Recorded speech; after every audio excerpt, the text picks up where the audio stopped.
NZNT. Chapter 31. Orochimaru-sama, what do you mean by this?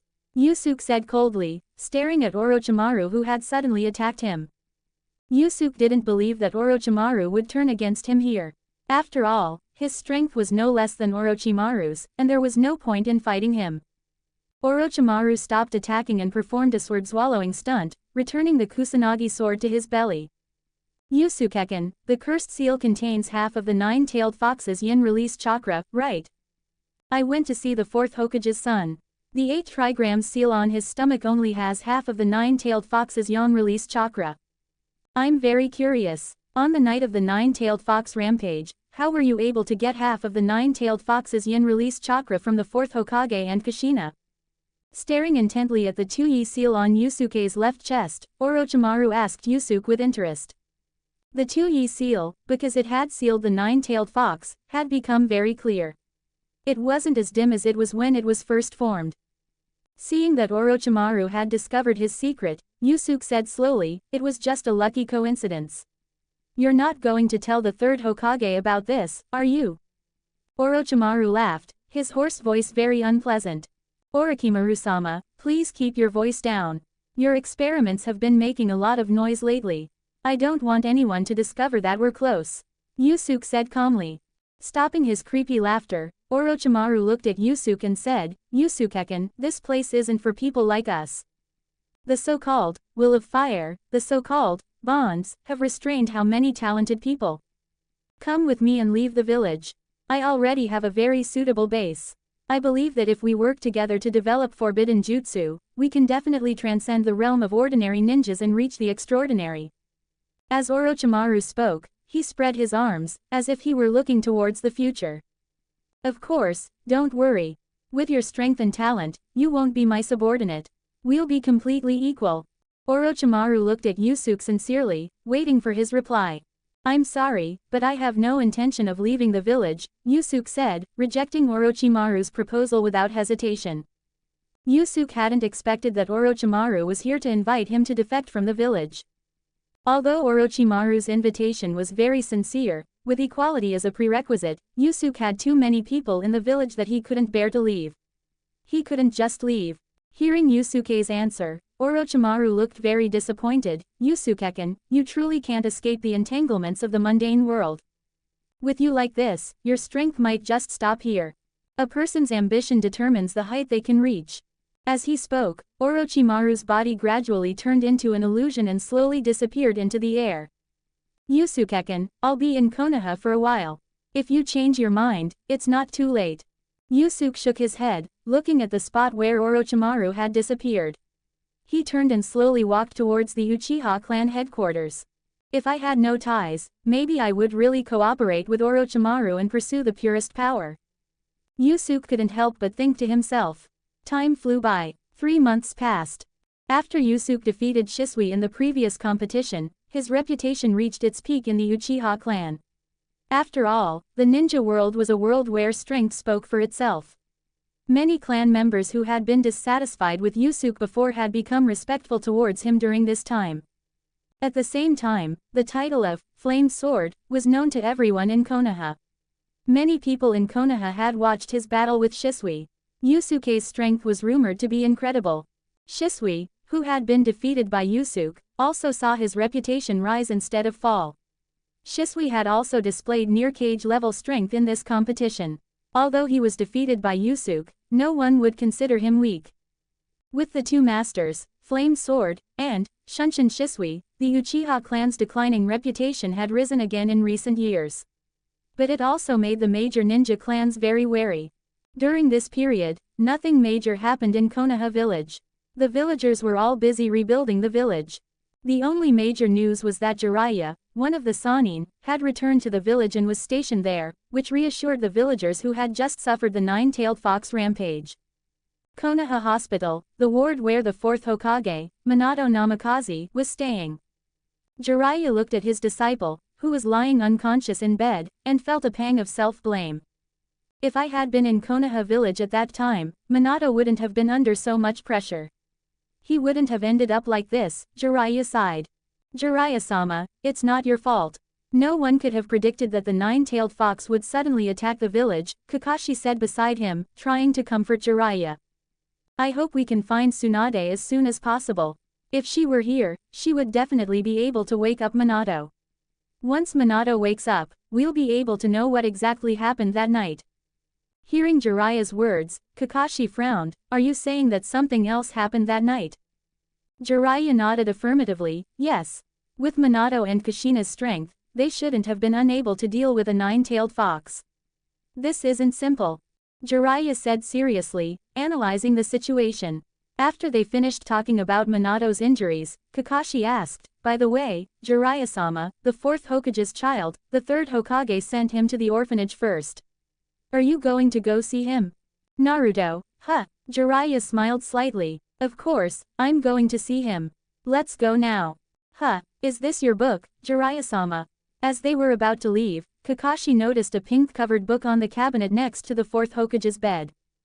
Jiraiya smiled proudly. This book was written by me. I just finished the first volume. This one is for you. I believe that as a real man, you'll love it. Kakashi thanked him and picked up the book to take a look. The words, "Make Out Paradise," were printed on the cover. It looks like a very heartwarming book, Kakashi thought to himself, putting the book into his ninja vest. By the way, Jiraiya-sama, there are some things I want to ask you about training. It's about my Sharingan. Alright, let's talk as we walk. Not long after Jiraiya returned to the village, it was time for the new class of the Ninja Academy to start. Izumi and Itachi were both of age to enter the Ninja Academy. Although Kabuto was 2 years older than them, Yusuke also registered him. He would apply for early graduation after a while. He would officially become a genin through the village's formal process. On the first day of school, many people gathered at the entrance of the Ninja Academy. Besides the new students, there were even more parents accompanying the new students. Because Izumi and Itachi were entering the same year, Yusuke, Uchiha Izumi, and Uchiha Fugaku and his wife all came to the scene. Looking at Izumi, who was standing among a group of children, Yusuke couldn't help but sigh, little Izumi is growing up so fast. Uchiha Izumi, who was beside Yusuke, laughed, you're such a kid. You're looking at your sister like an old father looking at his daughter. Although Yusuke was only 15 years old now, he was a time traveler. His actual mental age was older than his current mother, Uchiha Izumi. For all these years, hadn't Yusuke been doting on Izumi like an old father doting on his daughter? Yusuke smiled, as the saying goes, an elder brother is like a father. What's so strange about that? At the entrance ceremony, the third Hokage gave a speech in person. He talked about the history of Konoha village and the glorious deeds of the previous Hokage. He also emphasized the will of fire. When the third Hokage finished his speech, the entrance ceremony was over.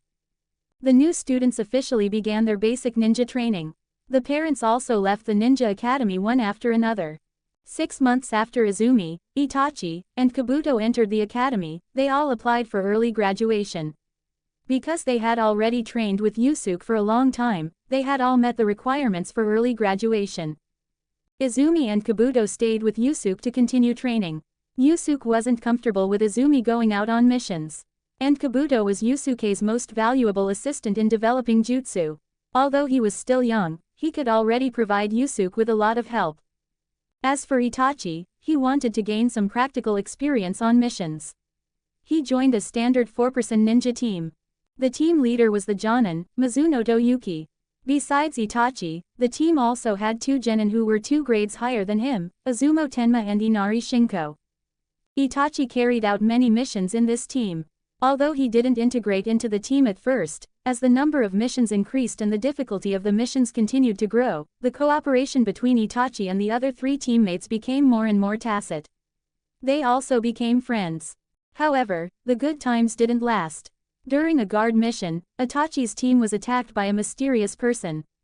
The team leader, Mizuno Doyuki, and the genin, Izumo Tenma, were killed. The genin, Inari Shinko, was seriously injured. The mysterious person didn't seem to want to harm Itachi. Itachi was only slightly injured in this battle. But the deaths of his captain and teammates stimulated Itachi's spirit, allowing him to successfully awaken his Sharingan. Standing in front of his captain's and teammates' grave, Itachi thought about the meaning of life again. When he had just returned to the clan after failing the mission, his father hadn't cared about the deaths of his teammates. He had only praised him for awakening his Sharingan at such a young age. At this time, Itachi only felt a great deal of frustration in his heart. Itachi, I didn't expect you to face the sadness of your comrades' death at such a young age. With a sigh, a voice rang out behind Itachi. Hearing this familiar voice, Itachi turned to look at the person who had spoken. Sensei, how did you get here? Yusuke walked forward, patted Itachi on the head, and smiled, you're a good kid, but you're too sentimental. You worry too much. Sensei, have you ever had a comrade die on the battlefield? Itachi looked up at Yusuke. Of course, during the Third Great Ninja War, I saw too much of it. People become numb, it doesn't affect them anymore. Yusuke looked into the distance, as if reminiscing about the past. Yusuke comforted him, being sentimental is useless.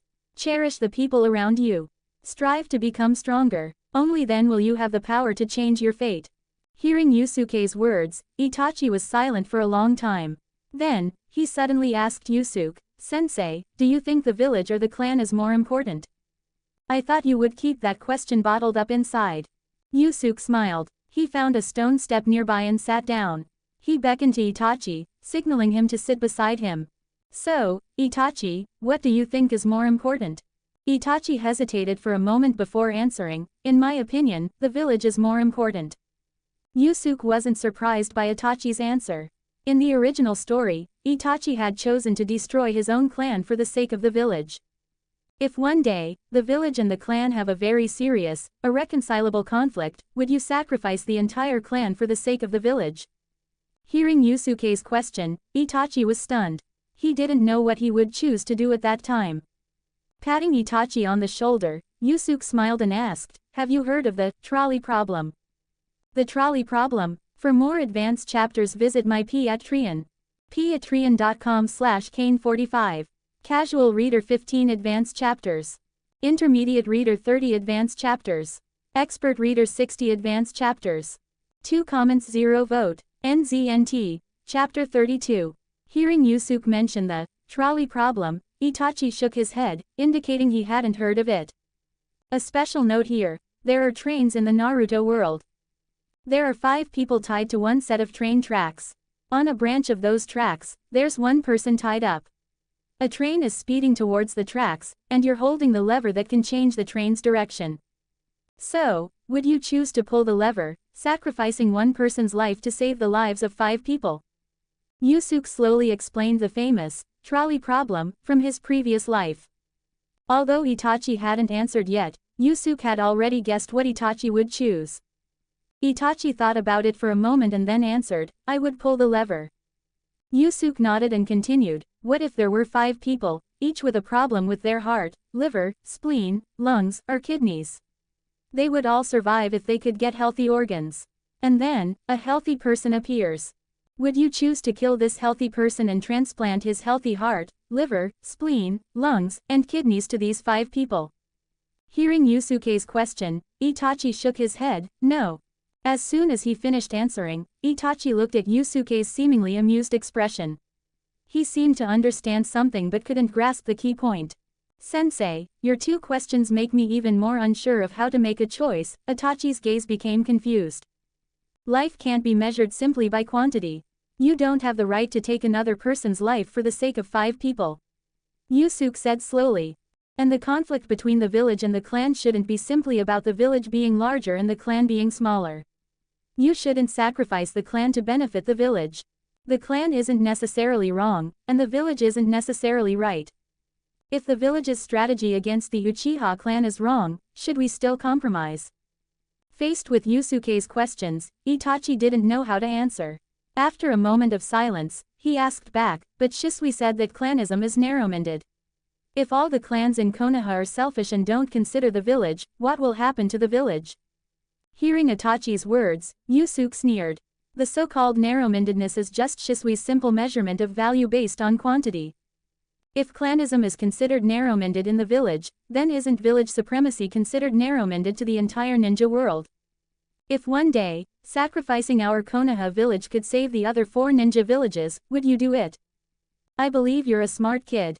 You'll figure out what we should truly protect. See clearly your position. Don't let the people who truly care about you down. I'm not asking you to choose between the village and the clan. I'm just asking you to think clearly. Don't assume that the clan should sacrifice itself for the village just because the village is above the clan. Yusuke had said everything he needed to say. He patted Itachi on the shoulder and got up to leave, leaving Itachi alone to continue his intense mental struggle. For the next few days, Yusuke didn't see Itachi. At this time, Yusuke's disciples had already established a good foundation. They no longer needed Yusuke to guide them step by step like they did in the beginning, so they no longer trained together at a fixed time and place. Kabuto had been cultivated by Yusuke into a scientific nerd. He was obsessed with developing and experimenting with jutsu. Izumi, who idolized her brother, had also been equipped with a katana by Yusuke. She began to train in the Uchiha-style swordsmanship. Meanwhile, on the training grounds of the Uchiha clan, Izumi, after finishing a set of swordsmanship, asked Yusuke with anticipation, "Brother, how's my swordsmanship now?" "Not bad. You've reached the level of a chunin," Yusuke nodded. Hearing Yusuke's words, Izumi complained, "What? Only chunin level?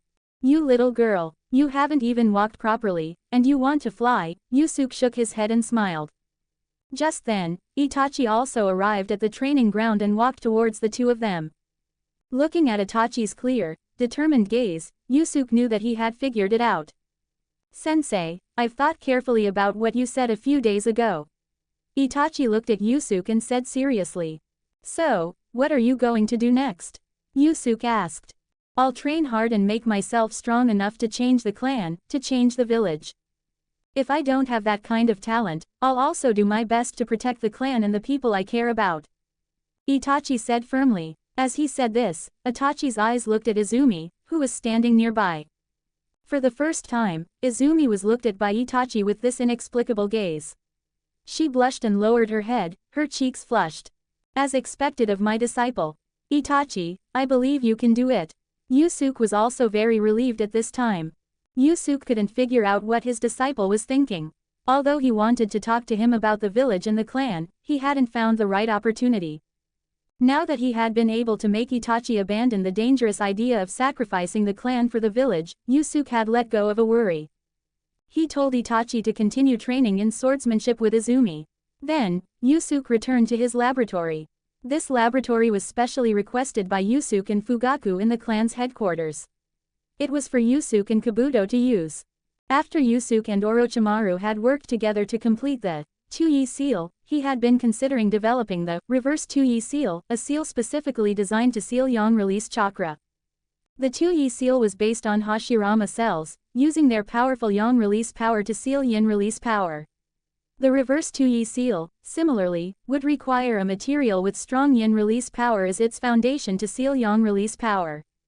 If Hashirama cells represent the pinnacle of yang release power, then what material represents the pinnacle of yin release power? Could it be a fragment of Madara's soul? Where would I even get that? Although he had a theoretical method, Yusuke still had no clue about a material that represented the pinnacle of yin release power. After conducting various experiments with Kabuto, they hadn't found a suitable solution. Although they had developed some cursed seals, they still weren't able to reach a level that could seal yang release chakra at the level of a tailed beast. 2 months passed. While Yusuke was busy developing cursed seals, a major event occurred in Konoha. Orochimaru defected from the village. Because Yusuke, a friend in the academic world, was in this life to exchange ninjutsu with him, Orochimaru was much stronger than in the original story. Not only was he not injured by the third Hokage's explosive tags as in the original story, but he also seriously injured Jiraiya, another Sannin, during his defection. After Jiraiya recovered from his injuries, he left the village to find Orochimaru, ignoring the third Hokage's pleas to stay. He hoped to bring Orochimaru back to the village. From this point forward, all 3 Sannin had left Konoha village. The era of the Konoha Sannin had officially come to an end.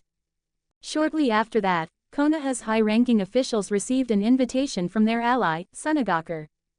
Hokage Tower, the third Hokage's office. Yusuke and another Konoha Jonin, Shirayuki Hazuki, were standing in front of the third Hokage's desk, listening to the details of the upcoming mission. This time, Sunagaku sent a letter inviting Konoha to participate in their Chunin exams. As strategic allies, we should also send a few teams to participate in this exam. It will both maintain friendly relations between the two villages and be an opportunity to showcase the strength of our Konoha genin. Looking at Yusuke and Shirayuki Hazuki, the third Hokage said slowly. Shirayuki Hazuki was a veteran elite jonin of Konoha village. He had a ponytail and a scar on his right lip. He was skilled in Konoha-style swordsmanship. He was calm, collected, and meticulous. He had excellent command abilities. He had already been active on the battlefield during the Second Great Ninja War, and he had made many contributions to Konoha village. This time, Konoha has selected 6 elite genin to form 2 teams. Please serve as the guiding jonin and lead the teams to Sunagaku to participate in this Chunin exam.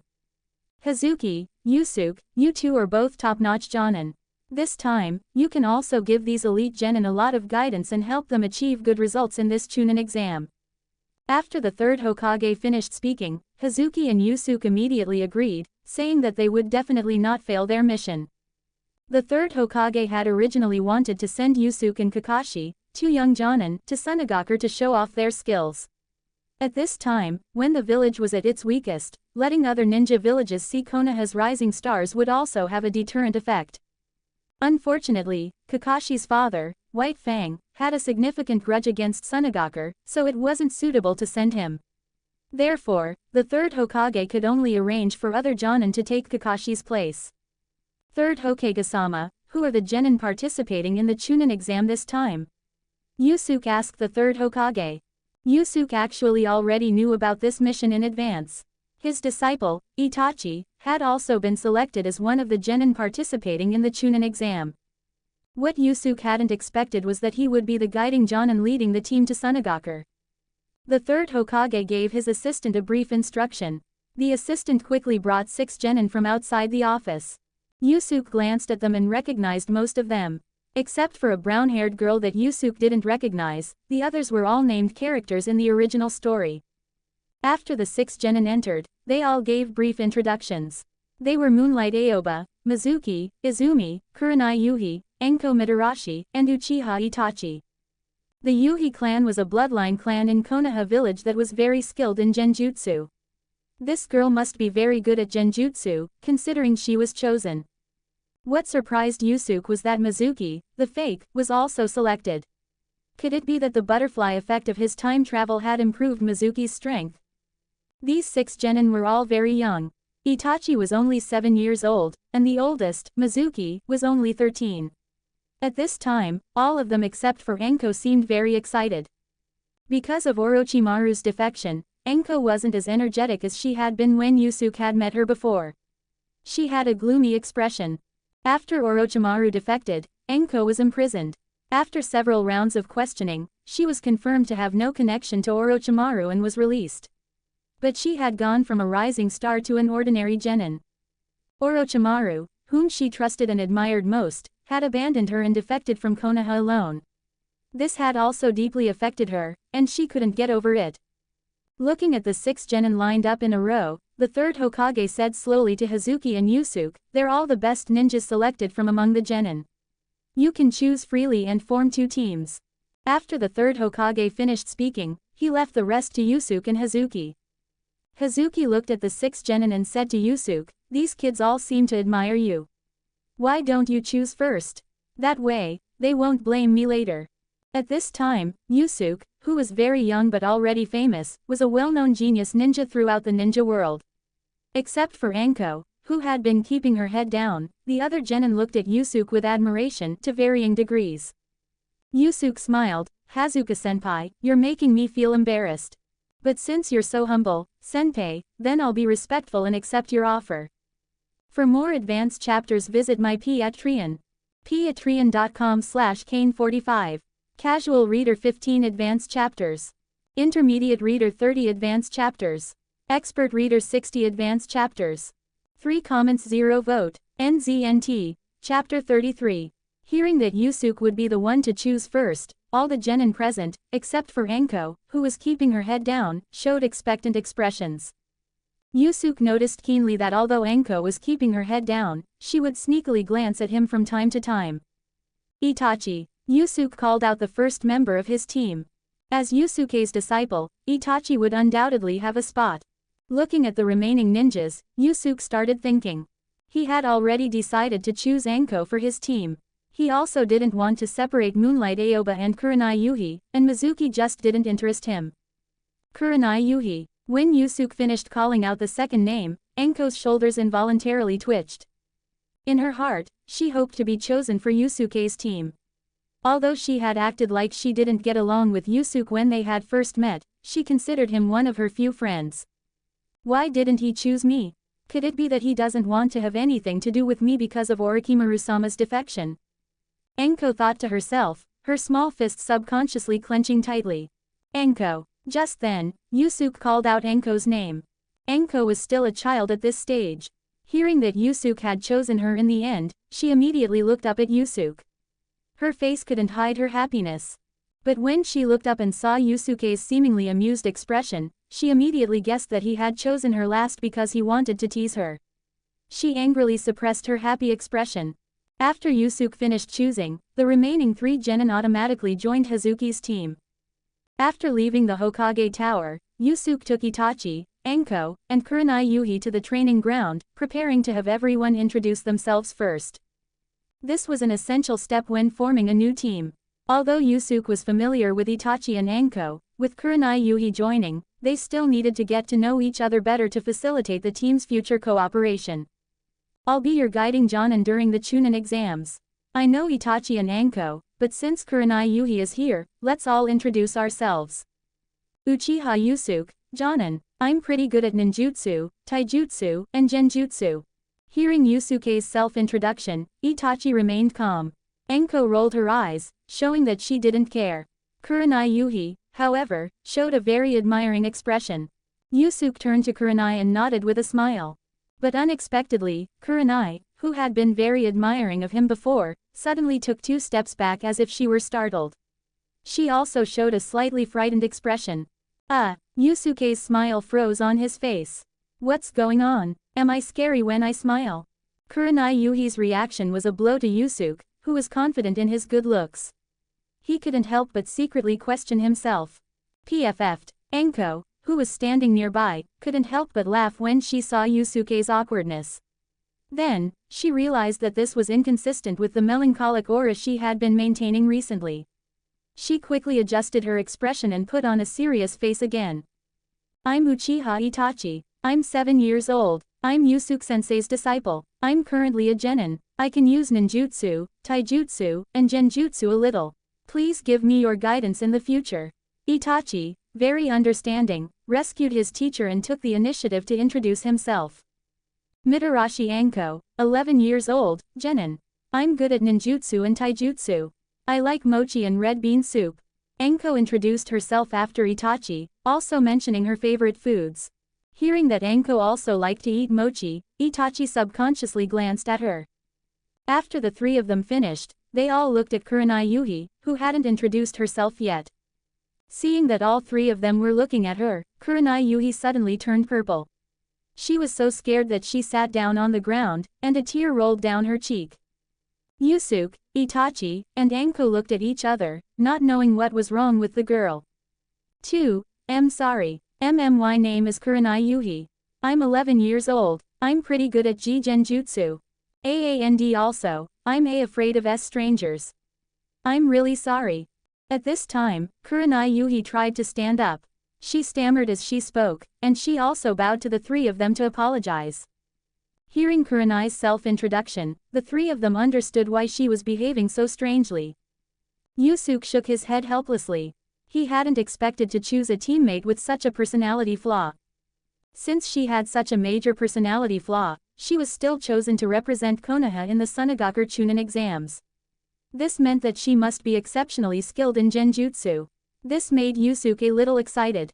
This Chunin exam is both an exam and a mission. Since you've been chosen to join my team, you're my students and also my subordinates during the Chunin exams. You must obey my orders 100%. Otherwise, I will punish you according to the situation. At this time, Yusuke looked at the three genin with a serious expression. Yes. Seeing Yusuke's serious expression, all three of them answered solemnly. Even Anko, who would normally tease Yusuke, didn't dare to joke with him when he was serious. Yusuke nodded in satisfaction, his expression softened, and he smiled. Okay, this isn't part of the mission. You can relax. We'll be leaving for Sunagaku in 2 days. Before then, I'll take a look at your current strength so I can give you some targeted guidance during this time. Anko, Kurenai, you two are a team. You'll fight Itachi. Let me see your combat ability, Yusuke said to the three of them. Yusuke was very confident in Itachi's strength. After all, in the original story, Itachi was able to carry out the clan extermination mission at the age of 13. Although Obito had helped Itachi massacre the Uchiha clan, it still couldn't deny that Itachi was very strong. And now, with Yusuke's guidance, Itachi's strength was even better than in the original story. In Yusuke's view, although Anko and Kurenai were much older than Itachi, they still wouldn't be his match. You're underestimating me. You watch. I can take down this little brat by myself. Anko was very dissatisfied with Yusuke's underestimation. She didn't believe that she, as a disciple of the Sannin, wouldn't be able to handle a 7-year-old kid. Kurenai, don't attack. Watch me, Anko instructed Kurenai Yuhi, who was beside her. Okay, be careful, Kurenai Yuhi answered softly. Hearing Anko's words, Itachi remained calm, as if he didn't care. But Yusuke noticed that Itachi's eyebrows twitched involuntarily.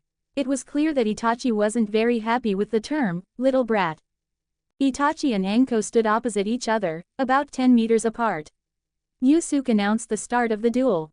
Hidden Shadow Snake Hands. As soon as Yusuke finished speaking, Anko struck first, using the Orikimura-style jutsu she was best at.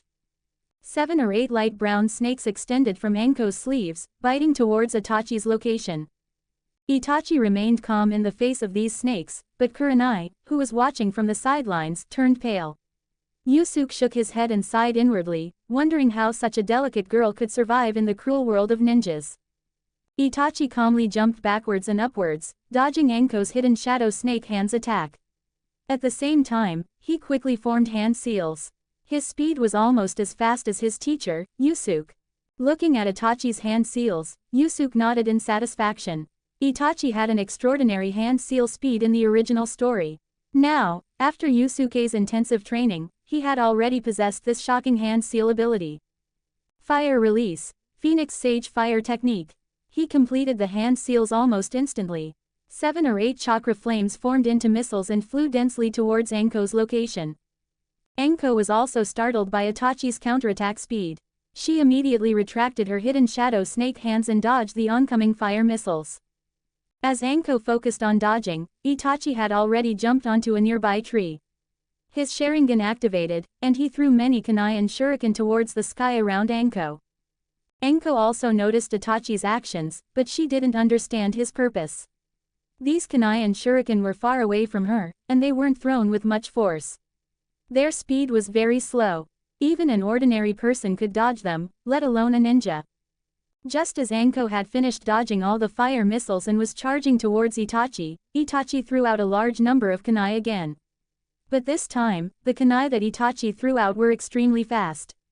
They arrived later but caught up to the kunai and shuriken that were still in the air. The kunai and shuriken were hit by the new kunai that Itachi had thrown out. They miraculously changed their original flight paths and all surrounded Anko. Anko hurriedly tried to break through and dodge, but the kunai and shuriken surrounding her were all wrapped with extremely thin threads, which entangled her body. These threads were very thin. If you weren't paying attention, you wouldn't be able to see them. But they were very strong. Anko tried to break free with her strength, but it had no effect. No, Anko was shocked. She immediately took out her kunai and tried to cut the threads that were entangling her. But Itachi, who was on the tree, didn't intend to give her that opportunity. He was holding the other end of the threads. He wrapped the threads around a thick branch, then jumped off the tree. Using the branch as a fulcrum, he quickly tightened the threads with his own weight, completely binding Anko and suspending her halfway up the branch. Damn it, let me down. Your methods are too despicable. Anko swayed in the air, shouting angrily. Her 2 legs, which could still move, kicked in the air in vain. Seeing Itachi's performance, Yusuke couldn't help but admire his combat talent. The entire battle lasted less than a minute. He had captured Anko, who was much older than him, cleanly and efficiently, without much effort. I'm really looking forward to seeing Itachi grow up. He's on the right path this time. He'll definitely reach an unimaginable height. Yusuke thought to himself, looking at his proud disciple with approval. Kurenai Yuhi was also dumbfounded. She was clearly stunned by Itachi's move. She couldn't believe that kunai and shuriken could be used in this way. Looking at Anko, who was still struggling on the branch, Itachi calmly left a message. Thank you for your guidance, senpai. Also, Anko-senpai, if you like mochi, I recommend the 3-colored mochi at the Yuta family's shop. For more advanced chapters visit my Patreon. patreon.com/kane45. Casual reader 15 advanced chapters. Intermediate reader 30 advanced chapters. Expert reader 60 advanced chapters. 10 comments 0 vote. NZNT. Chapter 34. The duel between Anko and Itachi ended with Itachi's complete victory.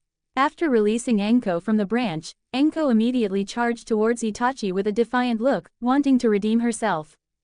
Itachi didn't panic. He activated his Sharingan again, bringing his right hand's 2 fingers together in front of his chest in a hand seal position.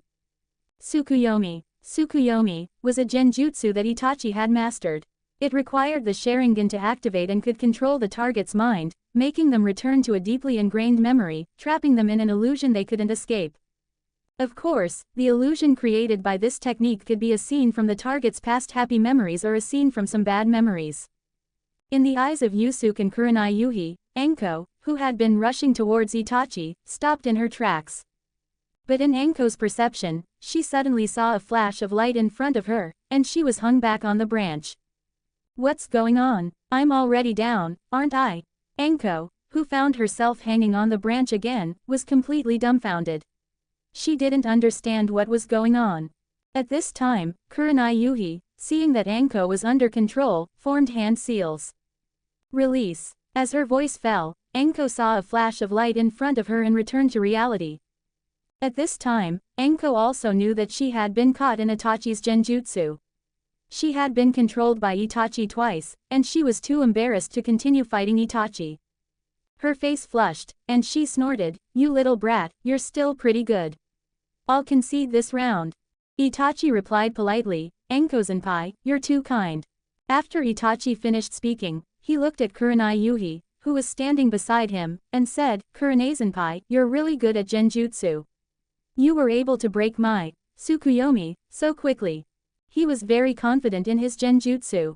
In Itachi's view, his Tsukuyomi could only be broken by a chunin who was proficient in genjutsu.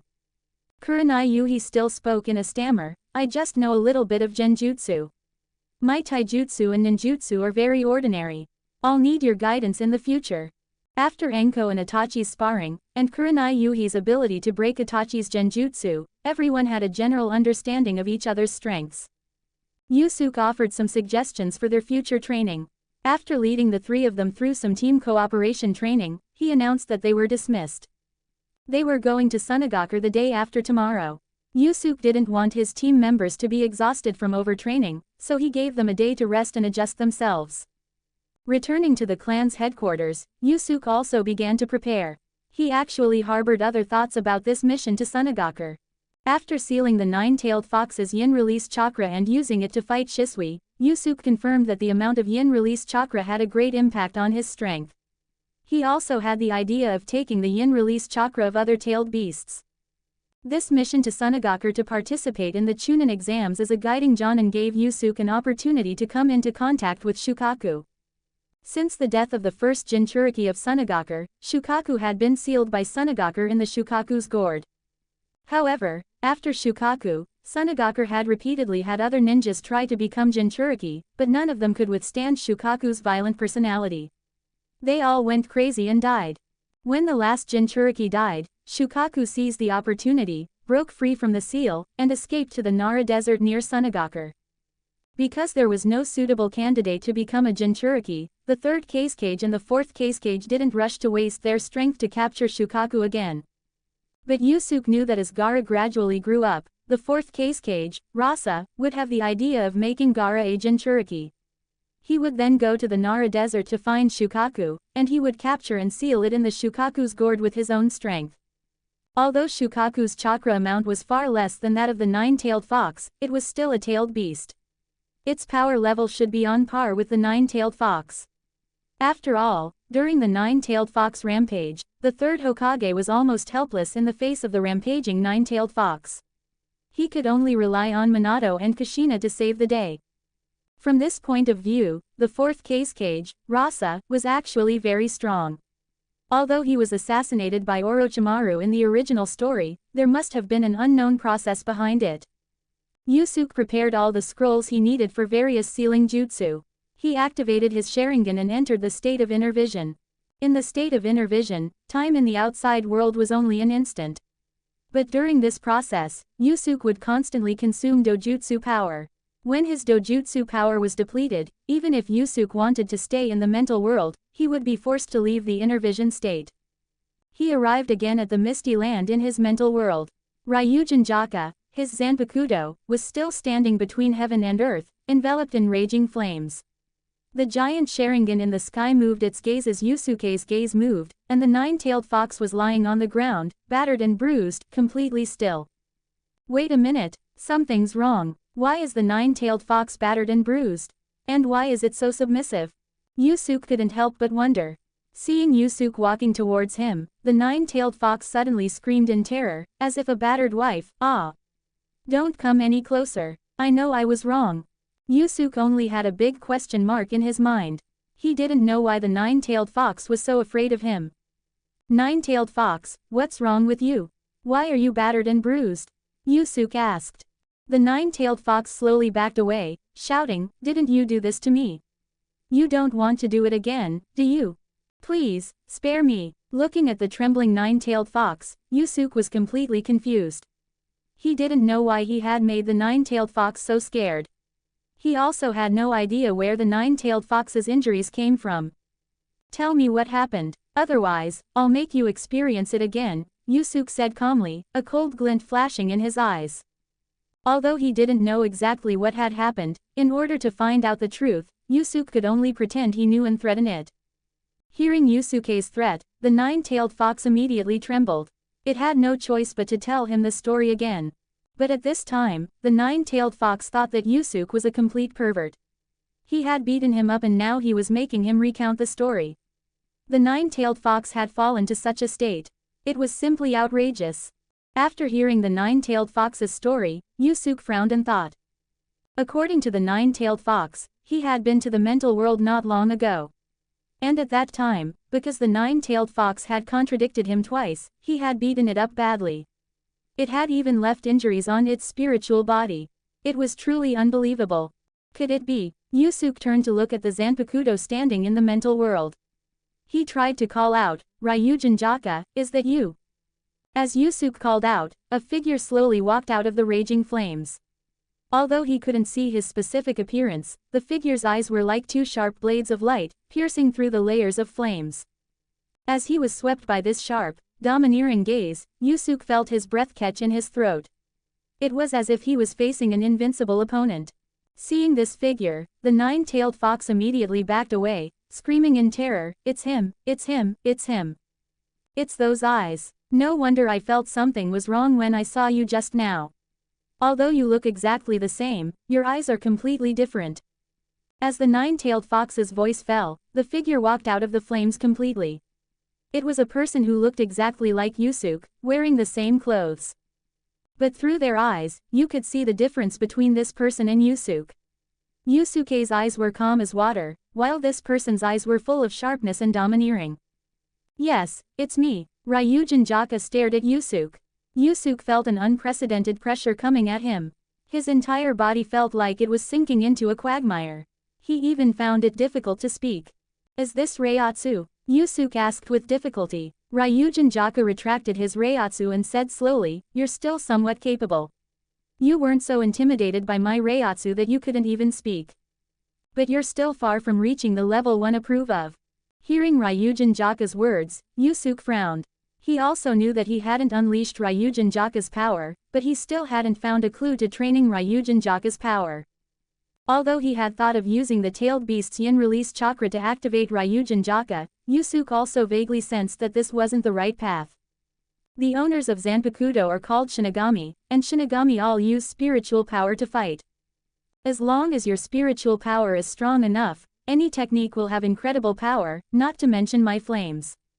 As Ryujin Jaka spoke, two katanas that looked exactly like his Zanpakuto appeared in his hands. He threw one to Yusuke. Pay attention, Ryujin Jaka reminded him. Guessing that he was going to fight him to teach him how to use his Zanpakuto, Yusuke also became wary, ready to deal with his moves. Ryujin Jaka held the scabbard in his left hand and the hilt in his right hand. He assumed a stance as if he were about to draw his sword. Fujin, a glint flashed in Ryujin Jaka's eyes. His sword was drawn at an incredible speed. Yusuke saw a flash of light in front of him. He immediately raised his katana to block. At this time, Ryujin Jaka had already sheathed his sword and was standing behind Yusuke. With a clang, the katana in Yusuke's hand broke in two. The section with the tip fell to the ground. Yusuke stared blankly at the half-blade in his hand, experiencing the brief exchange just now. Was it because of Reiatsu? I could feel the sharp Reiatsu on your blade. It seemed impossible to resist. Yusuke turned to Ryujin Jaka and asked. Yes, that's the difference in quality between my Reiatsu and yours. Although you're using the soul power of the tailed beasts in this world to activate your Zanpakuto. But that's just a quantitative supplement. Even if you collect 10 tailed beasts, 100 tailed beasts, the quality of your soul power won't change. But if your soul quality is strong enough, you can even suppress your opponent's soul with Reiatsu or even erase their soul. Ryujin Jaka said slowly. Then how can I improve the quality of my soul power? Yusuke asked. For more advanced chapters visit my Patreon. patreon.com/kane45. Casual Reader 15 Advanced Chapters. Intermediate Reader 30 Advanced Chapters. Expert Reader 60 Advanced Chapters. 3 comments 0 vote. NZNT. Chapter 35. Looking at Ryujin Jaka's gaze, sharp as a blade and filled with killing intent, Yusuke seemed to understand something. Could it be that way? Ryujin Jaka looked at Yusuke, who had suddenly understood, and nodded in relief. Yes. It means you have to devour souls through killing. It means you have to train your soul in the mental world. The two said in unison. Their eyes met, and the atmosphere instantly became awkward. Ryujin Jaka snorted coldly, devouring souls through killing. That's something a hollow would do. Yusuke said sheepishly, it's just that your gaze was so full of killing intent. It's no wonder people would misunderstand. Ryujin Jaka looked at Yusuke and said slowly, the place where I was originally is called Soul Society. Shinigami all train in their soul form. Soul Society's spiritual pressure is very dense.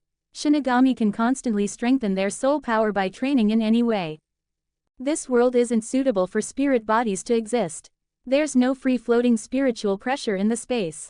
Therefore, it's difficult to train soul power through ordinary methods. Glancing at the giant Sharingan in the sky, Ryujin Jaka continued, your mental world is actually a relatively suitable place to train your soul. Although it's far inferior to Soul Society, it's barely enough. As long as you train here, your soul power will become stronger and stronger. I have to say that your Uchiha clan's bloodline is truly gifted. The ability of this pair of eyes is truly extraordinary. So, how do I train specifically as you said? Yusuke asked.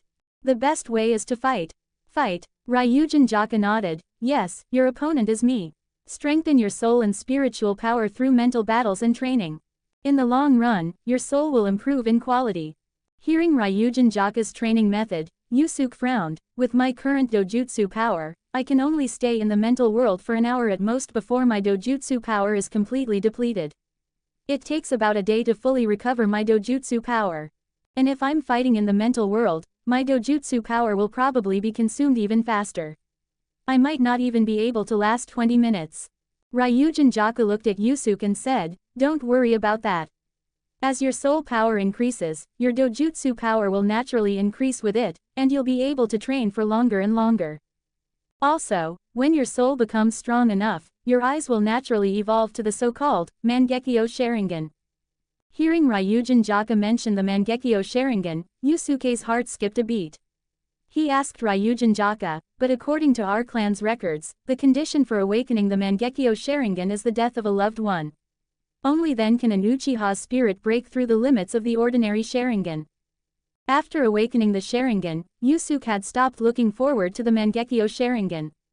After all, he didn't want to exchange the misfortune of his loved ones for the ability of the Mangekyo Sharingan.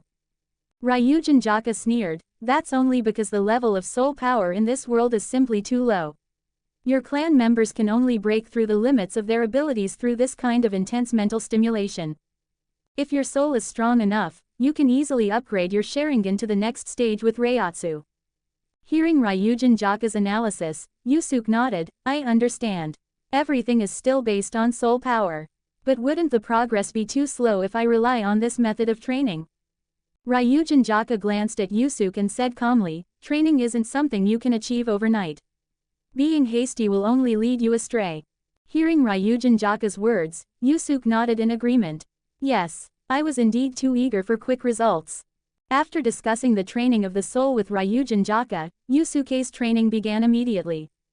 The training method was as simple and brutal as Ryujin Jaka had said. Yusuke and Ryujin Jaka fought with swords in the mental space.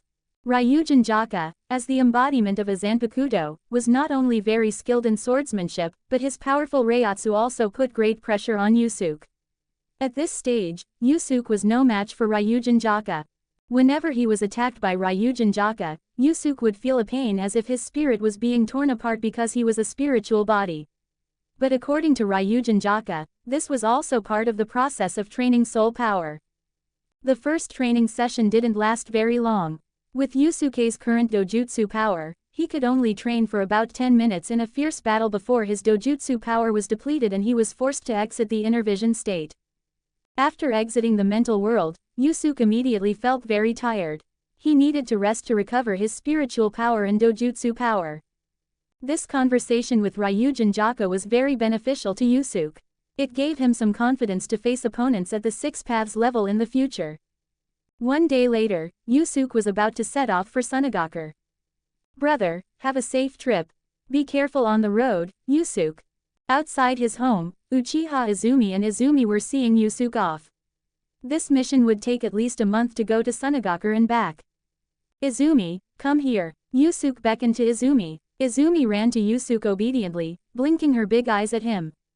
Yusuke crouched down and smiled, "Brother won't be here, so I'll leave mom in your care." "Okay, brother, don't worry. Izumi is a real ninja now." Izumi nodded firmly.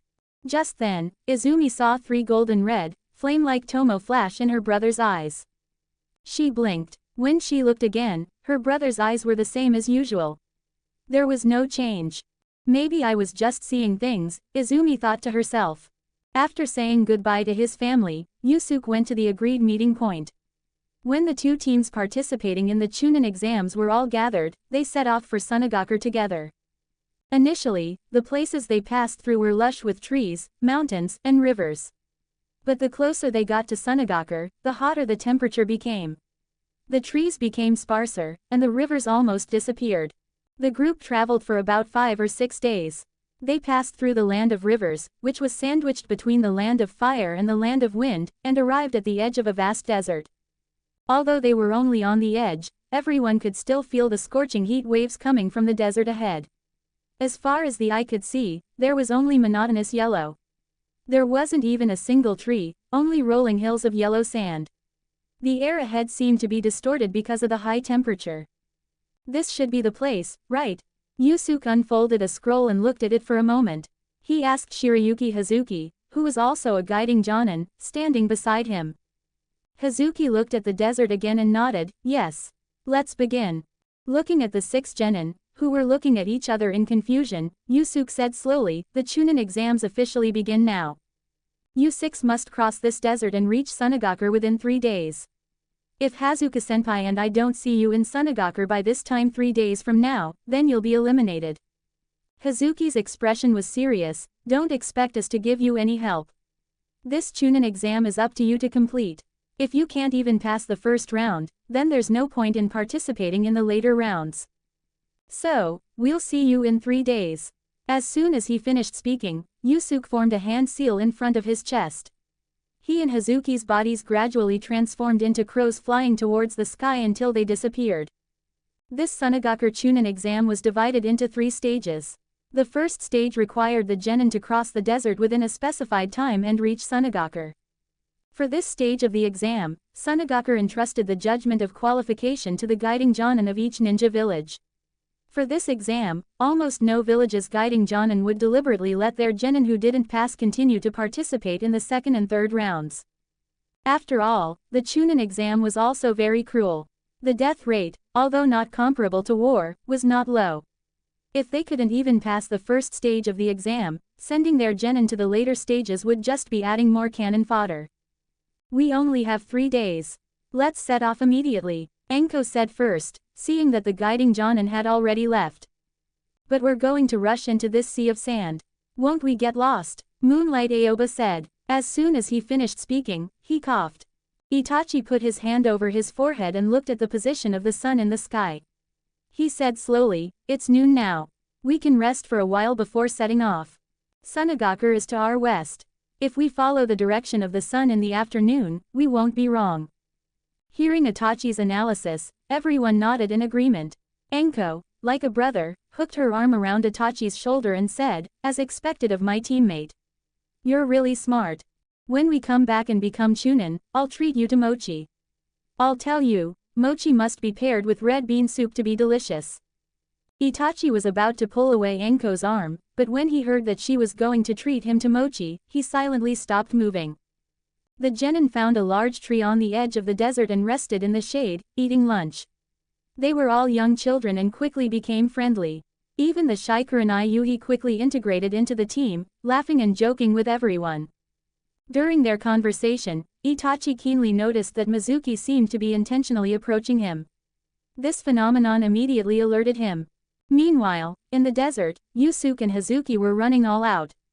As guiding jonin, they had to arrive at Sunagaku ahead of time. First, they needed to welcome their own genin, who had completed the first stage of the exam and arrived at Sunagaku.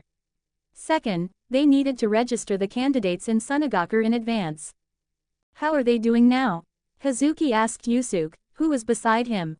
Although Yusuke and Hazuki had arrived at Sunagaku first, they weren't ignoring the genin. At this time, Yusuke had sent out a fire release clone, which was observing the genin from the sky from afar.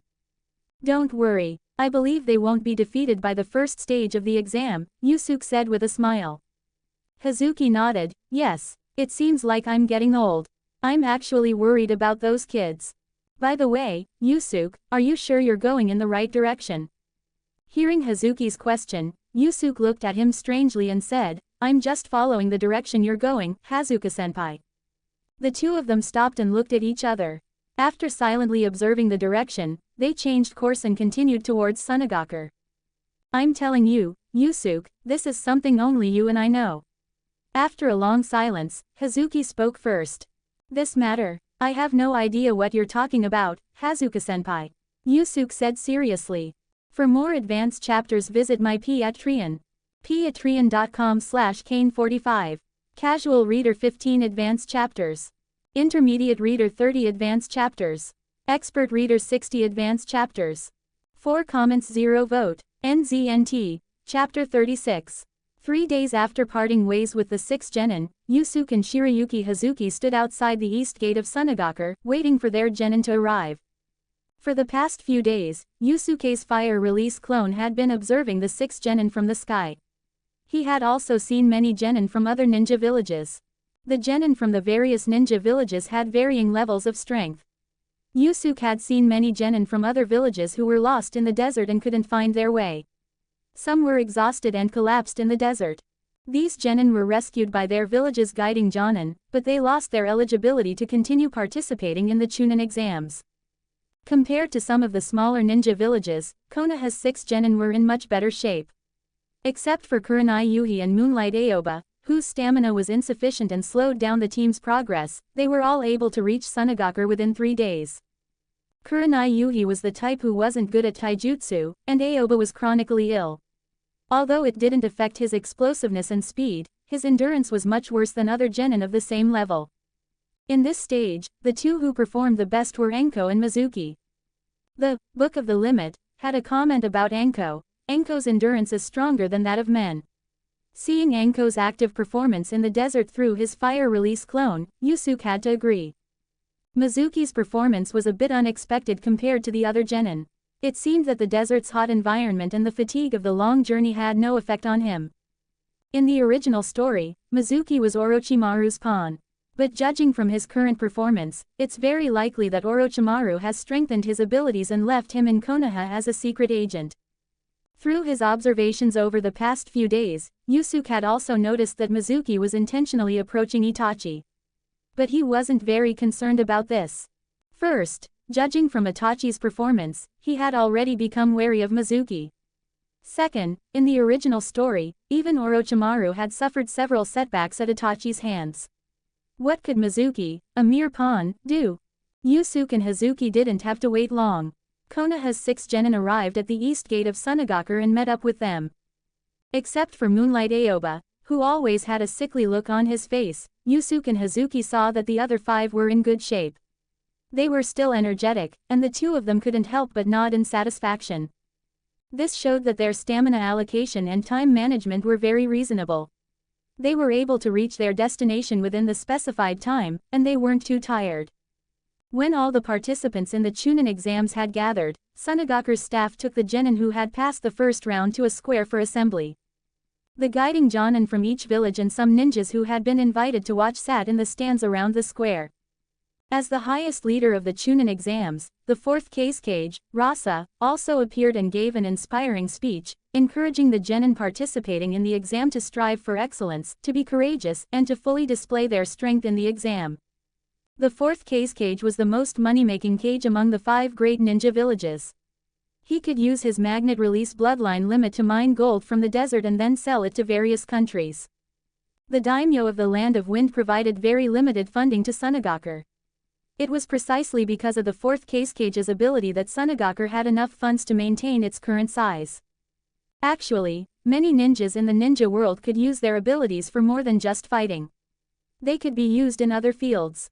For example, Yamato's wood release could easily build a high-quality wooden house in an instant. Not to mention the first Hokage. He could build the infrastructure of a resort village in a few minutes. In Yusuke's view, if these types of ninjas focused on economic construction, they would be much stronger than ordinary people. Besides the 4th case cage, Yusuke also saw several famous figures from Sunagakur, Kakura, Maki, and Yura. At this time, Yura should have already been affected by Sasori's brain-controlled sand. He was completely under Sasori's control. The brain-controlled sand technique wasn't entirely a genjutsu. Although it also manipulated the target by disrupting the chakra in their brain, the medium of manipulation was real sand. Yusuke was very skilled in genjutsu, but he couldn't break this technique. In the original story, Orochimaru was able to break this technique for Kabuto. He probably performed brain surgery and removed the sand inside. Of all the people present, the one who attracted Yusuke's attention the most was Scorch Release, Kakura. Not only was she far stronger than the others, but in Yusuke's understanding, she was someone he could potentially cooperate with in the future. This hero ninja of Sunagakur would soon die in a conspiracy by Sunagakur's high-ranking officials. Her life would be exchanged for peace between Kurigakure and Sunagakur. Yusuke believed that there was definitely a power struggle within Sunagakur behind this decision by the high-ranking officials. Otherwise, in this world where personal martial arts could influence wars, a bloodline limit expert like Kakura would be very intimidating. It was impossible to give up on her so easily. This trip to Sunagakur is a good opportunity to get in touch with her, Yusuke thought to himself. Kakura was a very strong-willed female ninja. In the original story, after being resurrected by the Edo Tensei, she clearly knew that she had been framed by Sunagakur's high-ranking officials. She immediately decided to take revenge, and her methods were very tough. This showed that Kakura wasn't the type who was blindly loyal to the village. It would be easier to establish a cooperative relationship with her. As Yusuke was observing others, he noticed that he and Hazuki had also become the focus of others' attention. After all, they were jonin from Konoha, the first of the 5 great ninja villages, and they were both famous figures in the ninja world. Naturally, they would attract attention. That's Shirayuki Hazuki, the elite Jonin of Konoha, right? The ninja beside him is so young. He can't be a Jonin, can he? The one beside him is Uchiha Yusuke, Konoha's flamed sword. He's the genius ninja who killed Kurosuke Raiga during the Third Great Ninja War. He should only be 15 or 16 years old now. The Uchiha clan is truly one of the top clans in the ninja world. I heard that there's a young ninja nicknamed Shisui of the Body Flicker, who's also very good. Similar discussions could be heard everywhere. The Uchiha clan, plus a genius ninja, was truly a very attractive topic. Yusuke, you're one of Konoha's signature ninjas now. When I was your age, I had just become a chunin, Hazuki sighed. Yusuke shook his head helplessly. Being famous isn't necessarily a good thing. The serious Hazuki rarely smiled. Fame is a deterrent. The third Hokage sent you out to let the outside world know that even though Konoha is currently in a low point, there are still young experts like you. I have high hopes for you. I believe you will become a pillar of Konoha in the future. Yusuke and Hazuki chatted casually. The examiners of the Chunin exams began to announce the content of the second stage of the exam. The content of the second stage of the exam was the well-known Heaven and Earth Scrolls in the ninja world. Each team of candidates would carry either a Heaven Scroll or an Earth Scroll. They would enter the Demon Desert from different entrances and engage in a 72-hour survival battle. After 72 hours, the teams that hadn't lost any members and had at least one Heaven Scroll and one Earth Scroll would successfully enter the third round. The other teams would all be eliminated. The Demon Desert was extremely hot during the day, and there was no wind. At night, the temperature would plummet to below freezing, and there would be strong winds, occasionally forming large sandstorms. The genin in the Demon Desert would not only have to adapt to the extremely harsh weather and environment, but they would also have to guard against the giant sand scorpions that appeared out of nowhere in the desert. More importantly, in order to advance, each team would have to steal at least one scroll that their team didn't have from their opponents. This meant that at least half of the teams would be eliminated in this exam. According to past experience, the stronger teams would steal more scrolls and eliminate more opponents. The passing rate was generally around 30%. Your crow clone is really convenient. I want to see how these kids are doing, but I can't enter, Hazuki said enviously, seeing Yusuke send out 2 fire release clones to fly over the Demon Desert. Yusuke's fire release clones were indeed very convenient for reconnaissance. Not only could they fly and observe from above, but more importantly, they had no physical form.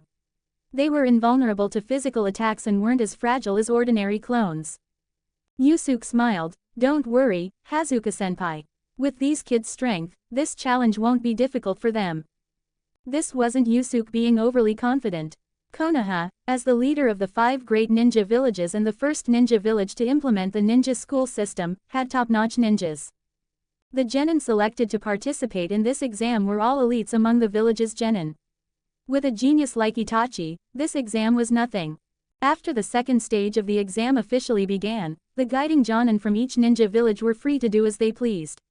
Some strolled around the open areas of Sunagaku.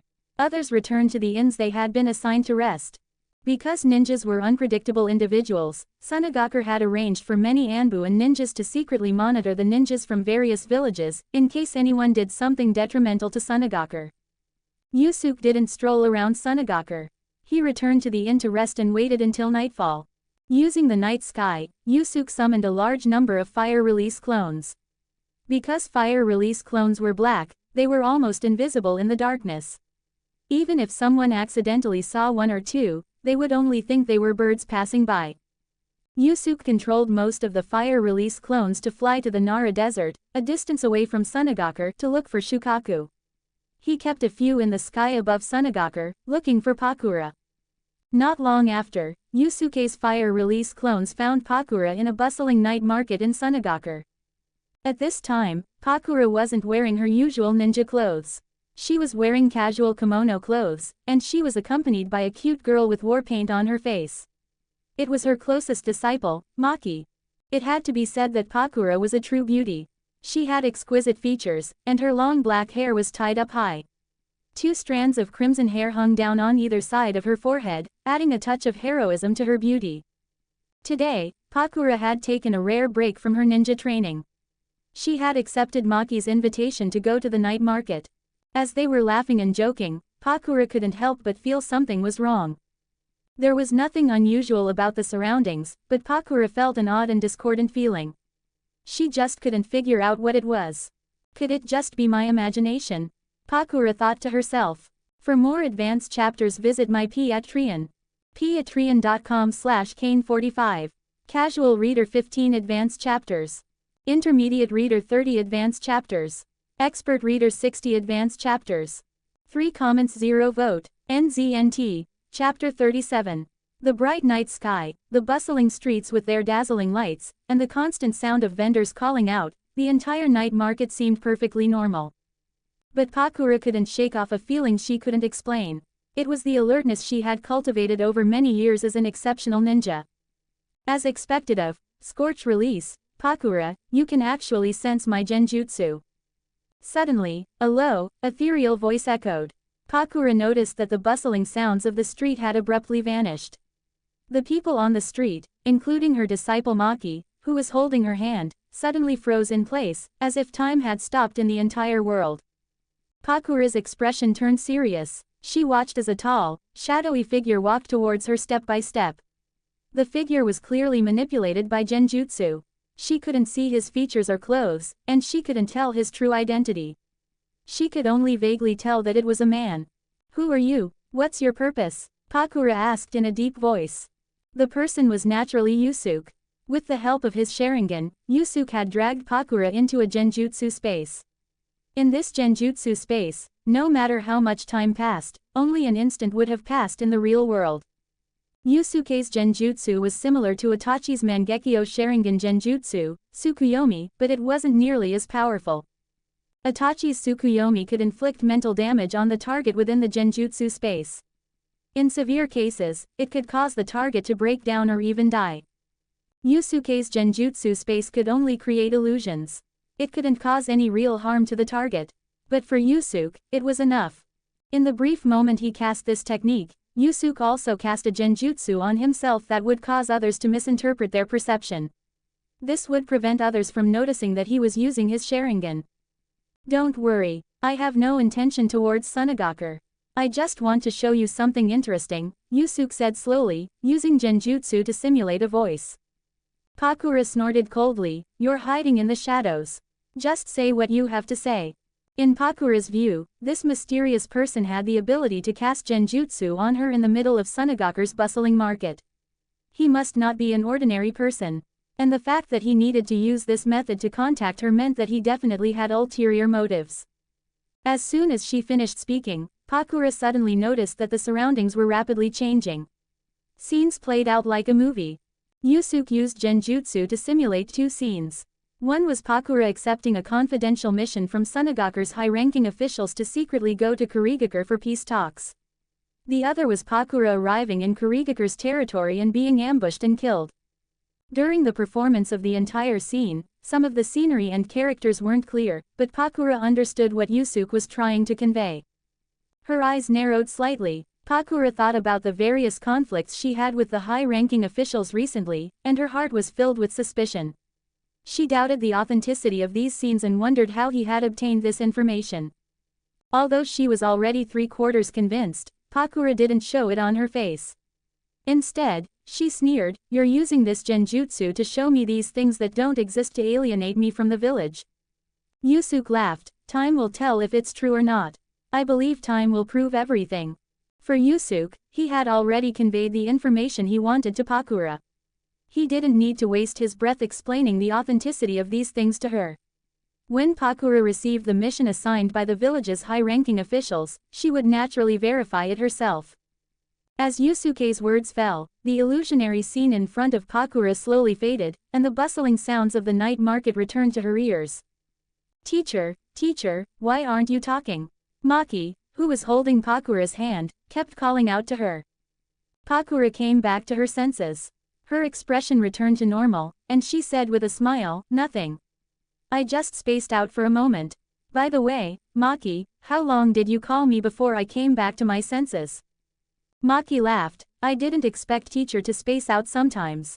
I just started calling you, teacher, and you immediately came back to your senses. Pakura nodded, but she was surprised by how powerful the mysterious person's genjutsu was. She had been in the illusion for almost 10 minutes, but in the real world, it had only been an instant.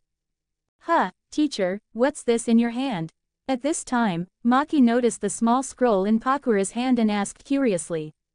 Pakura was startled. She realized that she had a scroll in her hand without knowing when.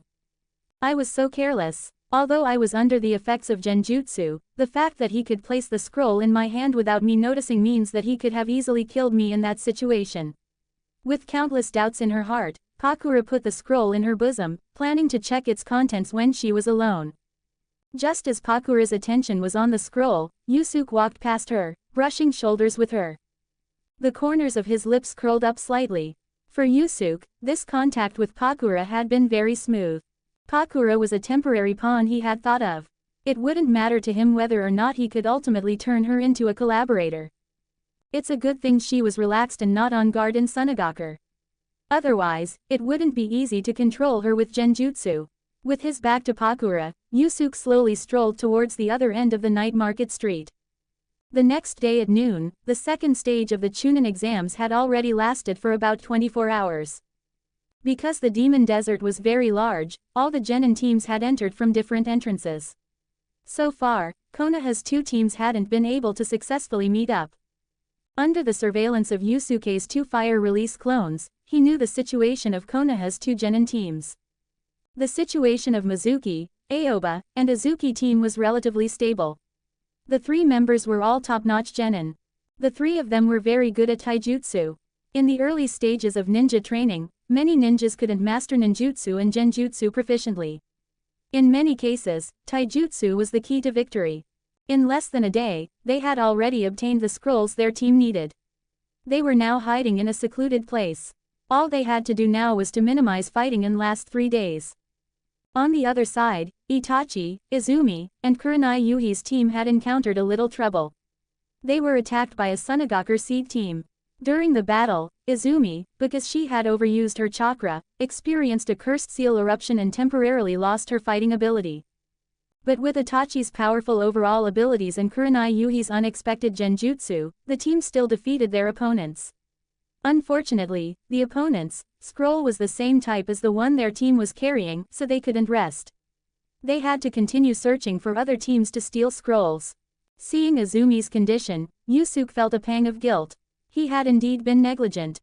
When the second stage of the exam was over, he would have to help her deal with Orochimaru's Heaven-Cursed Seal. Izumi's current Heaven-Cursed Seal was still an incomplete version. For Orochimaru, it could be used as a vessel for resurrection.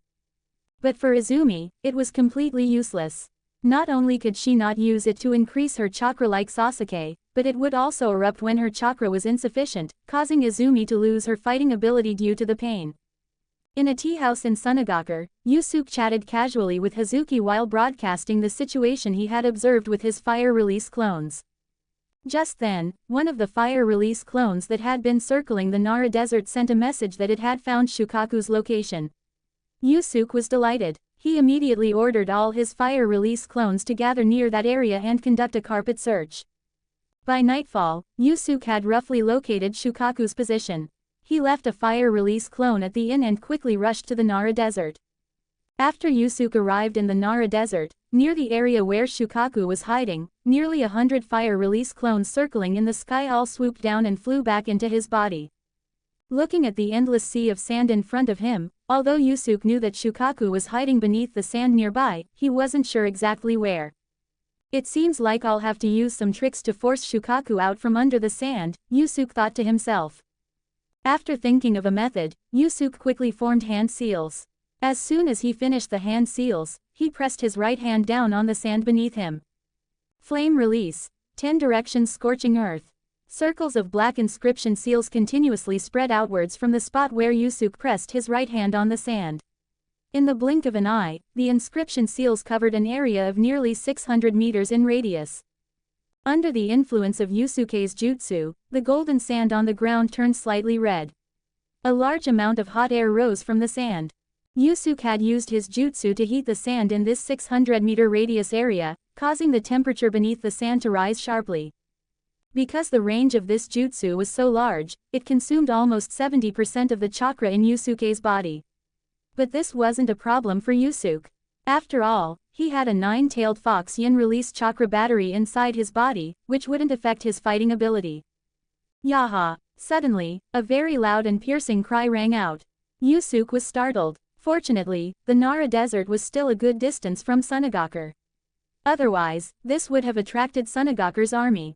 The yellow sand, which had turned slightly red from being heated, suddenly began to roll violently. A giant, very fat tanuki jumped out of the sand and roared again, "You're burning me." This tanuki was dozens of meters tall, smaller than the 9-tailed fox Yusuke had seen before. It was very round, and its body was the same color as yellow sand, covered in patterns. It had a tail behind it that was even longer and thicker than its body. Looking at the fat, giant tanuki that had popped out of the sand, Yusuke thought to himself, so this is Shukaku, the sand spirit. It sounds pretty cheerful from its cry. After Shukaku emerged from the sea of sand, it immediately locked its gaze on Yusuke. "Ah, did you make it so hot under the sand?" Shukaku shouted first, then pointed at Yusuke with its giant arm and asked. But before Yusuke could answer, the hot-tempered Shukaku launched an attack. Wind release. Rasengan. Shukaku patted its belly, opened its mouth, and a giant ball of wind element chakra shot directly towards Yusuke's location. Although the Rasengan wasn't as powerful as the tailed beast ball, it was easy to condense and had a fast firing speed. For Shukaku, firing a Rasengan was just a matter of patting its belly. Faced with this pure damage type area of effect jutsu, Yusuke directly transformed into a fire release clone to dodge. The Rasengan, with its powerful impact, directly pierced through the intangible fire release clone, kicking up a cloud of dust on the sand. For more advanced chapters visit my Patreon. patreon.com/kane45. Casual reader 15 advanced chapters. Intermediate reader 30 advanced chapters. Expert reader 60 advanced chapters. 7 comments 0 vote. NZNT. Chapter 38. Ha ha ha ha ha. You're a fool for challenging me. Die. Ha ha ha ha. Seeing that Yusuke hadn't dodged his attack, Shukaku, confident in the power of his Rasengan, burst into a fit of laughter.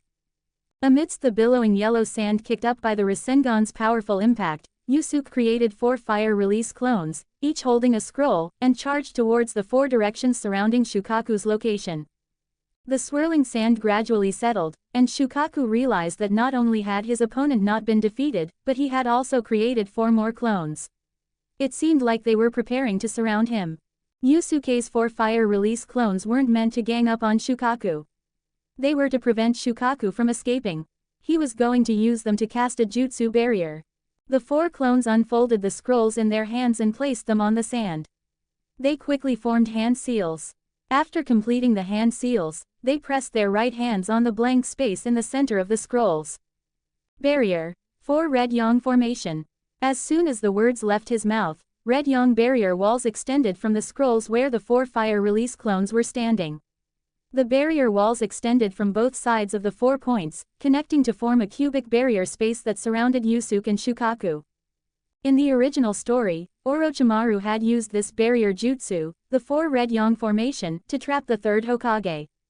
The upgraded version of the 4 Red Yang formation, the 4 Scarlet Sun formation, could even trap the 10 Tails. This showed that this series of barrier jutsu was very reliable. Actually, for Yusuke, besides the 4 Red Yang formation, there was another divine technique in Ryujin Jaka to surround an enemy, Fire Annihilation City. But with Yusuke's current abilities, if he used a powerful technique like Fire Annihilation City, his own chakra and the 9-tailed fox's yin release chakra in the cursed seal would be almost completely drained. Even if he used this technique to trap Shukaku, Yusuke wouldn't have the strength to subdue and seal it, so he chose the 4 Red Yang formation, which didn't consume much chakra and was very effective. When Shukaku saw that he was trapped by Yusuke's barrier, he immediately recalled his miserable life as a tanuki sealed inside a jinchuriki. His emotions instantly went crazy. Ah! Shukaku roared a few times. A tailed beast ball, with power far exceeding the Rasengan, slowly formed in his mouth. The tailed beast ball was a unique attack-type energy wave that tailed beasts condensed by combining yin and yang chakra in a 2:8 ratio. Yusuke's fire release clones couldn't be immune to this attack, which was mixed with yin release chakra. In this not-so-large barrier, the powerful tailed beast ball was almost impossible to dodge. Yusuke could only try to defend with jutsu. Yusuke retreated to the corner of the barrier. He quickly formed hand seals. Flame release. Single red yang formation. Yusuke created a red yang barrier in front of him, forming a closed space with the red yang barriers on both sides behind him, protecting himself inside. Die. The tailed beast ball was fully formed and shot out of Shukaku's mouth. But Shukaku didn't aim the tailed beast ball at Yusuke. Instead, he bombarded the barrier wall of the 4 red yang formation, attempting to break it first. When the tailed beast ball hit the barrier wall of the 4 red yang formation, a violent shock wave spread throughout the barrier. However, because the 4 red yang formation barrier was very stable, the tailed beast ball that Shukaku had shot out wasn't powerful enough to break it. This caused the shock wave from the tailed beast ball's explosion inside the barrier to be unable to spread outwards horizontally. It could only release energy vertically. Nearly 100-meter-tall dust cloud instantly rose inside the barrier. The ground inside the barrier was also deeply indented compared to the ground outside. The tailed beast ball is truly a powerful weapon. Its power is truly extraordinary. Yusuke thought to himself, secretly admiring the destructive effect of Shukaku's tailed beast ball. At this time, Yusuke also felt the ground shake. If he hadn't used the red yang barrier to seal himself off, with his normal ninja physique, he would definitely have been shattered by this powerful shock wave. After the shock wave from the tailed beast ball ended, Yusuke cancelled the single red yang formation that was protecting him. At the same time, he released Ryujin Jaka and slowly walked towards Shukaku's location.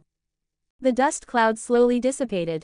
Shukaku discovered that his tailed beast ball not only hadn't broken through the red yang barrier, but his opponent was also completely unscathed. This made Shukaku, who was covered in dust from the tailed beast ball's shock wave, feel a little panicked. He knew that there were many ninjas in this world whose power surpassed that of the tailed beasts. If he fell into their hands, he would most likely be sealed inside a Jinchuriki and completely lose his freedom. For Shukaku, who had finally escaped, being sealed inside a Jinchuriki was absolutely unacceptable. Wind release. Sand scatter shot. Shukaku opened his mouth and launched another large-scale ninjutsu attack at Yusuke. Countless sand bullets, like fine rain, shot out of Shukaku's mouth and flew quickly towards Yusuke. These sand bullets were very dense, making it impossible to dodge. They also had a very high penetration power. If they hit a person, they would immediately pierce through the body, leaving a fist-sized hole. Looking at the rain of sand bullets coming towards him, Yusuke raised his hand and swung his sword, slashing a long blade of fire in front of him to block all the sand bullets. The high temperature of the flames burned all the sand bullets to ashes, leaving only wisps of black smoke in the air. At this time, Yusuke had released the 2-symbol seal. Black inscriptions covered his entire body, and yin release chakra continuously flowed into his body. After blocking Shukaku's sand scatter shot attack, Yusuke sheathed his sword and assumed a stance for a swordsmanship technique. Using the Reiatsu simulated by yin release chakra, Ryujin Jaka instantly unsheathed, slashing towards Shukaku's head at an incredible speed. However, to Yusuke's surprise, Shukaku, although huge, was very agile. It jumped high into the air and dodged Yusuke's slash in time. After jumping high into the air, Shukaku immediately patted his belly with his left and right arms alternately, continuously shooting out 5 or 6 wind release Rasengan from his mouth towards Yusuke. But the Rasengan posed no threat to Yusuke. He used his intangible fire release clone technique to directly avoid all damage. After a few rounds of exchanges, Shukaku also realized that his opponent was very difficult to deal with. He had used all his attack methods, but he still couldn't injure him. "Who are you, anyway? Why are you bothering me?" Shukaku, who had forcibly suppressed his anger and rage, asked Yusuke with a wary expression. "Of course, it's for your power. Your attack methods are too simplistic. You can't hurt me at all. If you could just let me seal you, you could save yourself some pain." Looking at the giant tanuki in front of him, Yusuke said slowly. Hearing Yusuke's words, Shukaku's barely suppressed temper erupted again. He said angrily, "Bullshit. Even if I can't kill you, do you think you can seal me by yourself? You can forget about it. Then let's wait and see, Yusuke said calmly. At the same time, he quickly drew yin release chakra from the cursed seal, continuously increasing Ryujin Jaka's power. After infusing it with a large amount of yin release chakra, Ryujin Jaka's flames turned golden red. A long flame trail trailed from the tip of the blade, forming a golden red ring of fire behind Yusuke. This was the same form that Yusuke had used when he fought Shisui. In this form, Yusuke could use some of Ryujin Jaka's Shikai-related techniques. Looking at Yusuke, who looked like a fire god had descended, Shukaku showed fear. He could sense that the golden red flames were extremely hot and posed a great threat to him. Although tailed beasts wouldn't actually die under normal circumstances, even if they were attacked fatally, as long as it wasn't the power of the Rinne Sharingan, the tailed beast's chakra would gather somewhere in the ninja world and reform into a tailed beast. The place where Shukaku would reappear was this Nara desert beneath his feet. But for the tailed beast, being killed by someone and then reforming wasn't a pleasant process. Seeing that his opponent was determined to seal him, Shukaku didn't have anything to say. He condensed the tailed beast ball again, preparing to bombard his opponent. After the previous battle, Shukaku had also discovered that only his tailed beast ball could cause his opponent some trouble. To guard against his tailed beast ball, his opponent hadn't used the crow clones that seemed to have no physical form to dodge. Instead, he had created a barrier to block it. This showed that the tailed beast ball could still injure him. Looking at Shukaku, who was condensing the tailed beast ball again, Yusuke didn't plan to continue defending. Instead, he attacked defensively, taking the initiative. With a flash of fire, Yusuke appeared beside Shukaku's mouth, where he was condensing the tailed beast ball. With a slash of golden red light, Shukaku was decapitated by Yusuke. The severed ends of his head and body were still burning with raging flames. The tailed beast ball that was being condensed was immediately interrupted and dissipated into the air. Ah! A piercing scream came from Shukaku's severed head. Because tailed beasts weren't normal creatures, but demons condensed from chakra, even if their heads were cut off or even dismembered, they wouldn't die. As long as their chakra recondensed, they could immediately return to their original form. At this time, Shukaku didn't rush to reunite his head and body. Instead, he rolled around on the desert, trying to extinguish the flames that were burning like leeches on his body. But he never expected that the golden red flames on Yusuke's Ryujin Jaka weren't ordinary flames. When he rolled, not only did he not extinguish the flames at the severed ends of his head and body, but more parts of his body began to burn. Damn it! Shukaku roared, and his body and head turned into sand filled with powerful chakra. They gradually disappeared into the sand. Then, Shukaku abandoned the parts that had already been burned and reformed into the shape of a tanuki. But Yusuke noticed that the Shukaku that had reformed was slightly smaller than before. Of course, this decrease in size wasn't permanent. As long as Shukaku was given time, his body would return to its original size. Ah! After reforming, Shukaku roared angrily again, raising his giant arm, preparing to strike Yusuke hard. But when he saw the katana burning with raging flames in Yusuke's hand and the golden red ring of fire behind him, he stopped his raised arm in midair. Looking at Shukaku, who had no more tricks up his sleeve, Yusuke didn't plan to continue slowly grinding down his power. Instead, he decided to stop holding back his chakra and unleash his killing move to quickly subdue his opponent and then seal him. After all, the Nara Desert was also within Tsunagaku's territory. If he dragged things out too long, it would be bad if Tsunagaku's ninjas discovered him. He sheathed his sword. All the flames on Ryujin Jaka were hidden in the scabbard. Yusuke assumed a stance for a swordsmanship technique again. But in Shukaku's eyes, although Yusuke had hidden the flames, his aura seemed even stronger, as if he was preparing a powerful technique. At this moment, as Yusuke and Shukaku faced each other, neither of them noticed that a pair of cold eyes were watching them from beneath the sand within the barrier.